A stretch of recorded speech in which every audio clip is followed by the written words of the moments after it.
ورحمة الله وبركاته. أهلا بكم طلاب الصف الخامس الابتدائي في مادة الدراسات الاجتماعية. إن شاء الله من خلال الفيديو ده هقول لك على الأسئلة المتوقعة بنسبة 100% إن شاء الله اللي هتجيلك في امتحان الدراسات. أولا كده كل الامتحانات اللي فاتت يا شباب اللي انتوا امتحنتوها لغة عربية أو أي لغة أو أي مادة تانية فهي جت من نماذج الاسترشادية.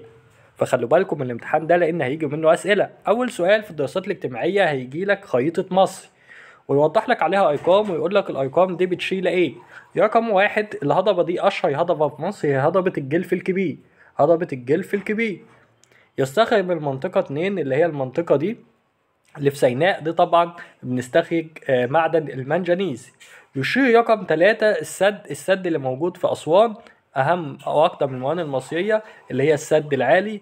طبعا رقم 3 طبعا السد العالي. رقم 4 المنطقة دي محافظة اسكندرية وبالتالي يبقى رقم 1 الجلف الكبير. رقم 1 الجلف الكبير. رقم 2 بنستخرج معدن المنجنيز. رقم 3 السد العالي. رقم 4 أشهر الموانئ المصرية وهي اسكندرية. السؤال الثاني، قارن بين البترول والفحم من حيث الأهمية الاقتصادية. طبعا هنقول ان البترول يخرج او يدخل في صناعة مشتقات البترول زي المازوت وزيت السولار والبنزين ودي كلها اسمها مشتقات البترول. اما الفحم يدخل في صناعة الصلب وصناعة الادوية وصناعة بعض الادوية. حدد الكلمة التي لا تنتمي الى هذه المجموعة. سيف، محرات يدوي، فأس. طبعا الكلمة التي تنتمي الى هي السيارة لان كل الكلمات دي تعتبر اشياء بنستخدمها في الزراعة. اما السيارة دي اداة تكنولوجية يبقى احنا هنختار السيارة. السؤال التاني، طبعا السؤال التاني جايب لك صورتين، صورة زي ما انت شايف لتآكل وصورة لسهل كده فرض النهر. فتعالوا بينا نشوف الاسئلة. الصورة 1 تشير الى تعيية ايه؟ طبعا الى تعيية هوائية بالرياح، اما دي تعيية مائية بواسطة المياه. اقرب نتيجة واحدة ترتبط عليها تعرض الصحراء الشرقية لحركة انكسارية. طبعا الحركات الانكسارية اللي تمت في الصحراء الشرقية هتقول تكونت جبال البحر الأحمر. جبال البحر الأحمر. خرج الملك مينا من مدينة، طبعا من مدينة طيبة، ويمثل الهواء موردا حرا. موردا حرا يبقى الهواء مورد حر. وخرج الملك مينا من مدينة طيبة. ضع علامة صح أو خطأ. تنوعت المحاصيل الزراعية بسبب اختلاف الفصول. طبعا صح، لكل فصل محاصيل زراعية معينة. يؤثر ارتفاع مظاهر السطح على مناخ وبخاصة عنصري الأمطار والرياح والحرارة. طبعا صح.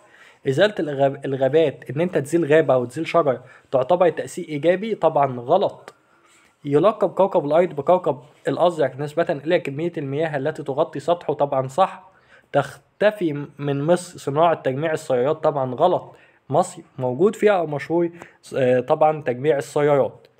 دلل على صحة العبارة يتعرض التنوع البيولوجي للحيوانات البرية والنباتات الطبيعية خطر كبير. هتقول طبعا هذه العبارة صحيحة حيث يتعرض التنوع البيولوجي لمخاطر كتيرة أهمها تنوع المناخ. طبعا تنوع المناخ أو التلوث أو تدمير الموطن أو الحاجات دي كلها بتأثر على الحياة البرية والنباتات. يبقى لأنها تتعرض لتغيرات المناخ، لدرجة الحرارة العالية، لنقص للفيضان، لنقص المياه. كل ده يا شباب من التغيرات المناخية اللي بتأثر وبتعتبر تهديد كبير جدا على حياة النباتات البرية، الحيوانات البرية والنباتات. يبقى هنا أهم حاجة تكتب الأربع أسباب دول: تغير المناخ، نضية المياه، طبعا الصيد الجائي وخطر التلوث التلوث. دول 4 أسباب اللي هم يعتبروا أضرار. يقسم خط جرينتش. طبعا خط جرينتش بيقسم الكرة الأرضية لنصفين، تعتبر شرق وغرب. الحيوانات التي تتحمل الجوع والعطش في الصحراء: الجمل، سفينة الصحراء. ارتفاع منسوب البحر يؤثر سلبا على الأراضي الزراعية. شمال، طبعا شمال منخفض الفيوم ولا شمال دلتا النيل. طبعا يعد شراء الملابس بكثرة.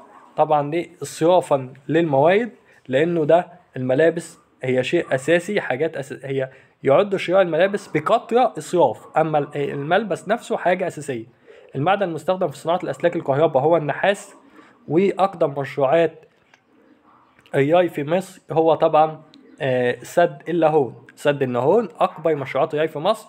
اقترح مقترح من عندك لزياده الدخل القومي، ان انت تزود الدخل القومي، يعني تزود الفلوس اللي هتدخل مصر. طبعا مثلا بناء المصانع، واحد يقول تاني مثلا تشجيع السياحه، تطوير السياحه، واحد يقول مثلا بناء المتاحف، واحد مثلا يبقى او بناء المتاحف طبعا. انت اي حاجه، تطوير الصناعه، تطوير الزراعه، اي حاجه هتقولها هي مقبوله. يبقى ده امتحان الدراسات اللي هيجي لك زيه بالظبط ان شاء الله. اتمنى التوفيق لكم، والسلام عليكم ورحمه الله وبركاته.